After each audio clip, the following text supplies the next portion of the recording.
ఇంకా మునగాకు సెట్ అయ్యాక చూపిస్తానండి. నేను ఈవినింగ్ వరకు తీయనన్నాను కదా! మా ఇంట్లో పిల్లలు టపర్‌వేర్‌లో ఫుడ్ పడేయరండి. ఇంటికొచ్చి ఎప్పుడైనా తినకపోతే మళ్ళీ కంటిన్యూ చేస్తారు.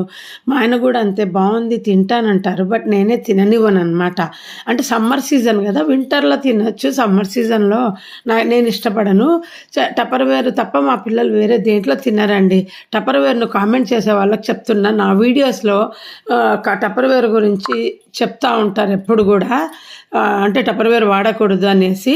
నేనేం మిమ్మల్ని వాడమని చెప్పట్లేదండి. నేను వాడుతున్నానని చూపించినా ఎవరైనా వాడుతుంటే పెట్టుకోండి అని చెప్తూ ఉంటాను.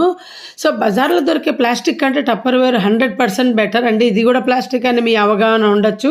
దాని గురించి మీరు పూర్తిగా తెలుసుకున్న తర్వాత మాట్లాడండి. ఎవరైనా నా వీడియోలో కామెంట్లు ఎప్పుడో ఒకసారి వచ్చి చూసేవాళ్ళే పెడతారు. రెగ్యులర్‌గా చూసేవాళ్ళు ఎవ్వరు పెట్టరు. నా వీడియోస్‌లో రెగ్యులర్‌గా చూసేవాళ్ళు ఇంకా కొనుక్కుంటున్నారు. అది నాకు చాలా హ్యాపీ. ఎవరైతే నా వీడియోస్ వల్ల టపర్‌వేర్